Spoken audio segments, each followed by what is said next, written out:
Hey guys, welcome back to ELA. This is going to be our unit talking about animals that have defense mechanisms. And the text we're going to read is called Venom by Marilyn Singer. All right, let's get started. Introduction. Don't eat, don't touch, just don't. All over the world, there are animals that can hurt or kill you with a bite, a stab, a sting, or a spit, and others that can hurt you or kill you if you bite them. These creatures can be found in many habitats. They ride the waves, they can hide in sand, they coil around in branches, they buzz around the garden, they even sleep in your closet, and every one of them is toxic.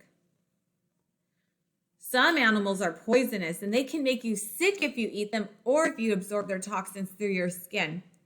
They use their poison purely as self-defense against predators, and that includes people. Sometimes a poisonous critter tastes bad enough to make a predator spit it right out. If your dog or you were to bite a toxic toad, yuck. But sample some pufferfish, and chances are you wouldn't even know that you could be consuming a poison that might kill you. The most famed toxic critters are venomous. Let me hear you all say venomous together. Ready? Venomous. Great job. This means they must inject their poison, their venom, into a victim by means of fangs, teeth, spines, stingers, or spurs. So another word for venom is poison. Good job. These creatures include snakes, spiders, jellyfish, bees, wasps, scorpions, and a bunch of less familiar animals. But believe it or not, if they can't avoid it, none of these creatures want to waste their venom on inedible you. If you are edible, that means you can what? Yeah, you can eat it. But if you're inedible, it means correct. You cannot be eaten. Yum or yuck. Which one of these animals are poisonous?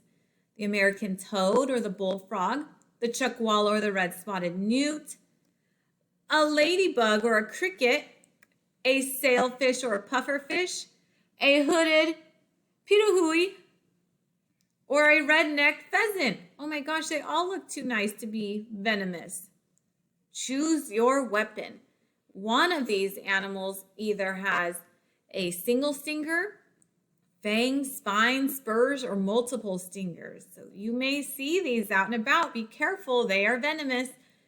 A jellyfish, platypus, black widow, I see those everywhere in the valley. Lionfish, scorpion, rattlesnake if you go on a hike, and yeah, even the honeybees. If looks could kill, they wouldn't need poison.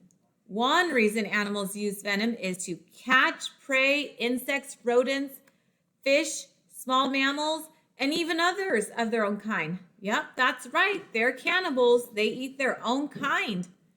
People are too big to be food for venomous animals. However, if by accident or on purpose we harm these creatures, they will strike back to protect themselves. Self-defense is a second major reason animals use venom.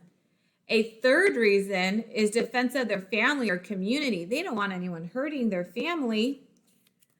How dangerous a poisonous or venomous animal is to human really depends on how strong its toxins are, how much of them got into you, and how your body reacts to them. So if you get poison in you, a lot of it's going to depend on how big you are, how much poisonous toxin did they get into your body, and how your body reacts to it. If you have allergies of some sort. Okay, guys, so right after this, we're going to do our KWL chart. I want to know what you know, what you want to know, and what we're going to learn, and what questions you have about what we're going to learn. All right, see you later.